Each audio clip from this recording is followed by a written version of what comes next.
लोगों में बड़ा मिथ है कि difference between of intervention cardiologist या कार्डियोलॉजिस्ट, इन दोनों में अंतर क्या होते हैं? वो नॉर्मली जो है कंसल्टेशन करता है, चेकअप्स कर सकता है, जो हेल्थ के रिपोर्ट्स उनको रिव्यू कर सकता है, ईसीजी कर सकता है, ईसीजी को रीड कर सकता है, टीएमटी इको की रिपोर्ट्स कर सकता है, ह्यूमन स्ट्रेस को कर सकता है। तो नॉर्मली जितने नॉन इन्वेजिव टेस्ट होते हैं उनकी रिपोर्टिंग करना, उनको रिव्यू करना, उनको एक्सप्लेन करना पेशेंट को, साथ में कंसल्टेशन करना और हेल्थ पैकेजेस के बारे में बताना या हेल्थ कंडीशंस के बारे में बताना, वो नॉर्मल काम है एक कार्डियोलॉजिस्ट का। हमारे हार्ट को सर्जरी की कब ज़रूरत पड़ती है? तो नॉर्मली मैं तो यही सजेस्ट करूँगा कि दर्शकों को कि आपके हार्ट को हार्ट की सर्जरी की आवश्यकता ना हो। कौन सा सही समय है जब हम किसी एक हार्ट के डॉक्टर को मिलें? तो सही समय तो ये है, मैं फिर बताऊँगा कि जब आपको हार्ट की बीमारी ना हो तब दिखा लें। आजकल यंग जनरेशन काफ़ी ज़्यादा डाइवर्ट हो रहा है फास्ट फूड की तरफ। क्या फास्ट फूड खाना सही है? तो फास्ट फूड है, जंक फूड है, प्रोसेस्ड फूड है, ये आपकी हार्ट हेल्थ के लिए बहुत ख़राब है। अल्कोहल या स्मोक हमारे हार्ट को कितना बीमार कर सकता है? स्मोकिंग से क्या होता है, जो आपकी आर्टरीज हैं, खास करके जो हार्ट की आर्टरीज हैं, उनकी जो एपिथेलियल लाइनिंग होती है, जो अंदर की लाइनिंग होती है, उसके अंदर इन्फ्लेमेशन शुरू हो जाता है। क्या हर एक चेस्ट पेन हार्ट अटैक से रिलेट करता है? नमस्कार, स्वागत है आपका फिलिक्स हॉस्पिटल कार्डियोलॉजी पॉडकास्ट के अंदर। आज हम दिल से जुड़ी हुई सारी बातें करने वाले हैं। आज हमारे special guest doctor D K. Gupta, chairman of Felix hospital. Welcome doctor. नमस्कार। सो डॉक्टर, चलिए शुरू करते हैं। सर, मेरा पहला ये क्वेश्चन है, लोगों में बड़ा मिथ है कि difference between of intervention cardiologist या कार्डियोलॉजिस्ट, इन दोनों में अंतर क्या होते हैं? बिल्कुल सही सवाल है आपका। तो अगर हम बात करते हैं कि एक नॉन इन्वेजिव कार्डियोलॉजिस्ट को, जिसको नॉर्मली कार्डियोलॉजिस्ट भी बोलते हैं, वो नॉर्मली जो है कंसल्टेशन करता है, चेकअप्स कर सकता है, जो हेल्थ के रिपोर्ट्स उनको रिव्यू कर सकता है, ईसीजी कर सकता है, ईसीजी को रीड कर सकता है, टीएमटी इको की रिपोर्ट्स कर सकता है, ह्यूमन स्ट्रेस को कर सकता है। तो नॉर्मली जितने नॉन इन्वेजिव टेस्ट होते हैं उनकी रिपोर्टिंग करना, उनको रिव्यू करना, उनको एक्सप्लेन करना पेशेंट को, साथ में कंसल्टेशन करना और हेल्थ पैकेजेस के बारे में बताना या हेल्थ की कंडीशंस के बारे में बताना, वो नॉर्मल काम है एक कार्डियोलॉजिस्ट का। जब बात आती है इंटरवेंशन कार्डियोलॉजिस्ट की, तो उसका मतलब है कि जो व्यक्ति है, जो डॉक्टर इंटरवेंशन भी कर सकता है। मतलब अगर किसी को हार्ट अटैक है तो उसकी एंजियोग्राफी करना, अगर उसके ब्लॉकेज आया तो एंजियोप्लास्टी कर देना, अगर किसी के हार्ट ब्लॉक हो रहा है तो टीपीआई, टेम्पररी पेसमेकर इम्प्लांटेशन, या परमानेंट पेसमेकर इम्प्लांटेशन जिसको हम पीपीआई बोलते हैं वो लगाना, एआईसीटी डिवाइसेस या और डिवाइसेस हैं वो लगाना। तो जब हार्ट के अंदर कुछ इम्प्लांटेशन करना हो, कोई सर्जरी करनी हो, कोई इंटरवेंशन करना हो, कोई प्रोसीजर करना हो, तो जो डॉक्टर ये सब कर लेते हैं उनको हम बोलते हैं इंटरवेंशन कार्डियोलॉजिस्ट। नॉर्मली मतलब है भाषा में कि जो सर्जरी जैसा रफली काम होता है, इंटरवेंशन उस तरह के लोग। एक होता है सीटीबी सर्जन भी होता है। अगर इससे भी काम नहीं चल रहा है बीमारियों में, हार्ट की सर्जरी करनी पड़ रही है, मींस बाईपास सर्जरी करनी पड़ रही है, तो या ट्रांसप्लांट करना पड़ रहा है, तो वो लोग सीटीबी सर्जन ही करते हैं। कार्डियो थोरेसिक वेस्कुलर सर्जन बोलते हैं उनको। अगर ट्रिपल वेसल डिजीज है, मतलब किसी की तीनों आर्टरी ब्लॉक्ड हैं और उसमें एंजियोप्लास्टी नहीं हो सकती है, तो उस कार्य को सीटीबी सर्जन कहते हैं। तो तीन तरह के लोग हो गए, एक सिंपल कार्डियोलॉजिस्ट जिसको नॉन इन्वेजिव कार्डियोलॉजिस्ट बोलते हैं, दूसरा होगा इंटरवेंशन कार्डियोलॉजिस्ट जिसके बारे में बताया, और तीसरा होता है सीटीबी सर्जन जिसको हार्ट सर्जन बोलते हैं। मेरा दूसरा क्वेश्चन ये है कि सर, हमारे हार्ट को सर्जरी की कब जरूरत पड़ती है? तो नॉर्मली मैं तो यही सजेस्ट करूंगा कि दर्शकों को कि आपके हार्ट को हार्ट की सर्जरी की आवश्यकता ना हो। आजकल बहुत सारी चीज़ें आ गई जिससे हम प्रिवेंशन कर सकते हैं, प्रिडिक्शन कर सकते हैं, इवन ट्रीटमेंट भी बहुत सारे इंटरवेंशनल ट्रीटमेंट आ गए जिससे हार्ट की सर्जरी अवॉइड की जा सकती है। बट कुछ कंडीशंस ऐसी हैं जिसमें आपकी हार्ट की सर्जरी को अवॉइड नहीं कर सकते। खास करके अगर किसी व्यक्ति को हार्ट अटैक हो रहा है या ईसीजी में फाइंडिंग आई है, ईको में फाइंडिंग आ रही है, और हमने जब एंजियोग्राफी करी तो उसको ट्रिपल वेसल डिजीज, मतलब तीनों आर्टरी ब्लॉक हुई हैं उस केसेस में, और स्टंटिंग पॉसिबल नहीं है, तो फिर हमें बाईपास सर्जरी करानी पड़ती है। नॉर्मली अगर एक या दो ब्लॉक है तो हम लोग नॉर्मली स्टंट डाल देते हैं, इवन कभी कभी ट्रिपल ब्लॉक में भी स्टंट डाले जा सकते हैं। बट कॉम्प्लिकेटेड केस में, ट्रिपल वेसल डिजीज में हम लोग हार्ट सर्जरी ही करते हैं, वही जिसको बाईपास सर्जरी बोलते हैं, वही ऑप्शन है। इसके अतिरिक्त अगर हार्ट का ट्रांसप्लांटेशन कराना है तो आपको हार्ट की सर्जरी करनी पड़ेगी, या कोई बॉल्व रिप्लेस करना है, हार्ट का बॉल्व खराब हो गया तो भी आपको सर्जरी करनी पड़ेगी। तो इन कंडीशंस में आपको हार्ट की सर्जरी करनी पड़ती है। मेरा तीसरा क्वेश्चन ये है कि सर, कौन सा सही समय है जब हम किसी एक हार्ट के डॉक्टर को मिले? तो सही समय तो ये है, मैं फिर बताऊंगा कि जब आपको हार्ट की बीमारी ना हो तब दिखा लें। अपने बेसिक टेस्ट करा के, बेसिक इन्वेस्टिगेशंस करा के, अपने डॉक्टर को दिखा लें, सो दैट आपके डॉक्टर को आपकी बेस लाइन इन्वेस्टिगेशन पता लग जाए और आपकी हार्ट हेल्थ के बारे में पता लग जाए। नॉर्मली हमें बोलते हैं कि एक बेस लाइन टेस्ट और बेस लाइन कंसल्टेशन एडल्ट की अवस्था में 18 साल की उम्र के बाद कभी भी करा लेनी चाहिए, और 35 साल के बाद तो हर साल आपको हार्ट के हेल्थ का चेकअप कराना है, जिसमें CBC है, LFT है, KFT है, लिपिड प्रोफाइल है, ECG है, इको है, TMT है, ये सारे टेस्ट कराने चाहिए और अपने डॉक्टर को हर साल रिव्यू कराना चाहिए। अगर आप हाई रिस्क पे हैं या आपको ऑलरेडी कोई हार्ट डिजीज है तो हो सकता है आपका डॉक्टर आपको 6 महीने पे भी बुलाए और चेक करे या टेस्ट कराए। तो डॉक्टर की सलाह अनुसार और आइडियली हर साल 35 साल की उम्र के बाद आपको दिखाना चाहिए।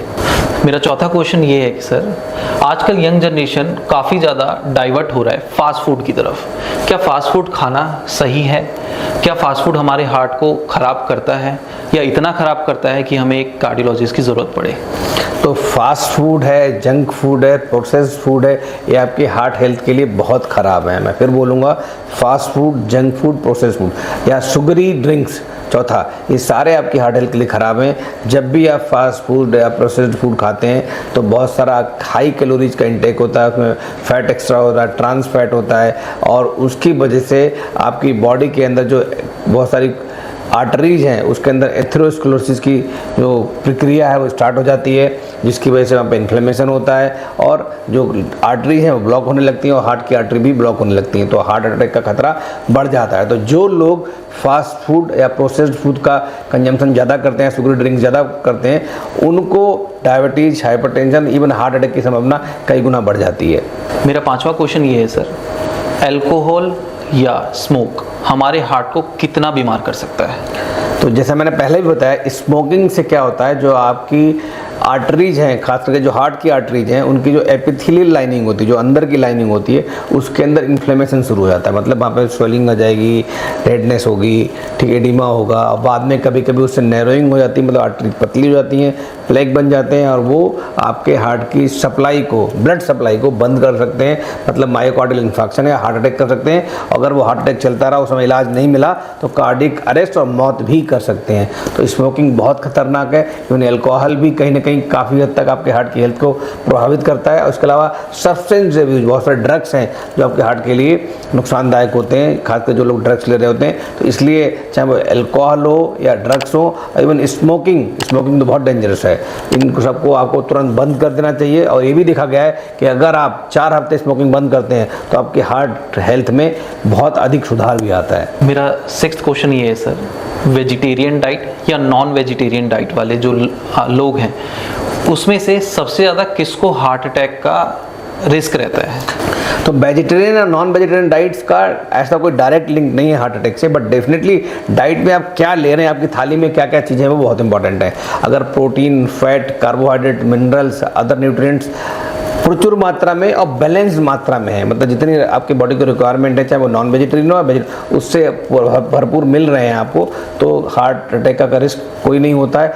अगर आपकी डाइट में हाई कैलोरी डाइट है, हाई फैट है, उसमें प्रोटीन बहुत हाई है, प्रोटीन बहुत कम है, और साथ में शुगरी ड्रिंक्स ले रहे हैं, जंक फूड ले रहे हैं, प्रोसेस्ड फूड ले रहे हैं, तो कहीं ना कहीं आपके हार्ट को, हेल्थ को ख़राब करते हैं। और इसके अतिरिक्त अगर आप हाई कैलोरी डाइट ले रहे हैं और साथ में एक्सरसाइज नहीं कर रहे हैं, एक्टिविटीज नहीं कर रहे हैं, आपकी पर्सनालिटी सेडेंटरी है, मतलब वॉक नहीं कर रहे हैं, एक्सरसाइज नहीं कर रहे हैं, तो भी आपकी हार्ट हेल्थ को नुकसान पहुंचता है। मेरा 7th क्वेश्चन ये है सर कि क्या हर एक चेस्ट पेन हार्ट अटैक से रिलेट करता है? ये बहुत अहम सवाल है, $1 मिलियन क्वेश्चन इसको बोलूँगा मैं। क्या हर एक चेस्ट पेन हार्ट अटैक हो सकता है या उसको रिलेट करता है? तो इसका आंसर ये है, until and unless proved otherwise. जब तक ये प्रूव ना हो जाए कि हार्ट का दर्द नहीं है, तब तक हम उसको सस्पिशन से हार्ट का दर्द ही मानते हैं। मतलब मैं फिर बोलूँगा दोबारा, अगर आपके चेस्ट पेन हो रहा है, भारीपन हो रहा है, घबराहट हो रही है, कोई सा भी दर्द हो रहा है, लेफ्ट में, राइट में, जॉ में जा रहा है, नेक में जा रहा है, राइट साइड जा रहा है, लेफ्ट साइड जा रहा है, बैक में जा रहा है, जब तक ये प्रूव ना हो जाए टेस्ट से, क्लिनिकल डायग्नोसिस से और टेस्ट से, ECG है, इको है, उससे प्रूव ना हो जाए कि हार्ट का दर्द नहीं है, तब तक उसको हार्ट का दर्द मान के ही हमें इलाज करना चाहिए, उसकी डायग्नोसिस की तरफ बढ़ना खाना चाहिए, अदरवाइज रिस्क होकर बहुत सारे लोगों की डेथ हो जाती है। इसी क्रम में हो जाती है कि वो लोग समझते हैं कि हार्ट का जो दर्द है वो कहीं ना कहीं गैस का दर्द है, हार्ट बर्न हो रहा है, और उसकी वजह से वो डॉक्टर के पास नहीं जाते हैं, पैन 40 खा लेते हैं, गैस की दवाएं खा लेते हैं, ठंडा दूध पी लेंगे, रेस्ट कर लेंगे और डॉक्टर का वेट करेंगे या जाने को अस्पताल को डिले करेंगे। उसकी वजह से बहुत सारे लोगों की डेथ हो जाती है। तो इसलिए मैं फिर बोलूँगा, until and unless proved otherwise any chest pain is heart का पेन है, जब तक वो डायग्नोस्टिक टेस्ट से कंफर्म ना हो जाए।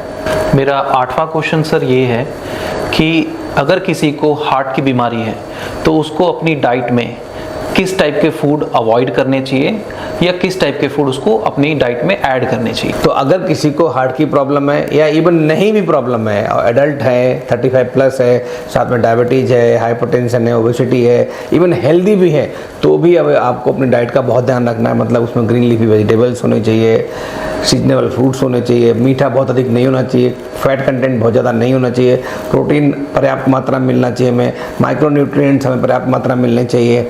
इसके अतिरिक्त diet small and frequent meals लेने चाहिए, शुगर हमें मेंटेन रखनी चाहिए। अगर हार्ट की प्रॉब्लम है और साथ में डायबिटीज़ भी है आपको, तो आपको शुगर कंट्रोल करना बहुत अधिक आवश्यक है। अगर आपको हार्ट की प्रॉब्लम है और हाइपरटेंशन है, मतलब हाई ब्लड प्रेशर भी है, तो भी आपको ब्लड प्रेशर भी कंट्रोल करना अति आवश्यक है, अदरवाइज हार्ट अटैक की संभावना बढ़ जाती है। में एडेड सॉल्ट नहीं लेना है, ऐसी चीज़ें जो नहीं खानी, नमक बहुत अधिक होता है, जैसे पापड़ है, चिप्स हैं या अचार है, तो ये कुछ चीज़ें हैं जिसको आपको थंब रूल बनाना है, जिनको नहीं लेना है। लेना क्या क्या है? ग्रीन लीफी वेजिटेबल्स हैं, चिया सीड्स हैं, फ्लेक्स सीड्स हैं, या आपको हाई फाइबर डाइट जिसमें कॉम्प्लेक्स फाइबर्स होते हैं, कार्बोहाइड्रेट्स होते हैं, ऐसे जिसमें मीन्स हम लोग घर में जो लेते हैं क्या जो जिसको बोलते हैं मोटा अनाज, तो उसमें कार्बोहाइड्रेट तो होता है बट वो कॉम्प्लेक्स वाला होता है, वो आपके हेल्थ के लिए अच्छा होता है, उसका ग्लाइसेमिक इंडेक्स भी कम होती है। तो अगर इन सब चीज़ों को हम लेंगे तो हमारे हार्ट की हेल्थ को बढ़ावा मिलेगा। Thank you sir giving us a valuable comments and answers. तो ये था आज का हमारा स्पेशल पॉडकास्ट आपकी हार्ट हेल्थ को बेहतर करने के लिए।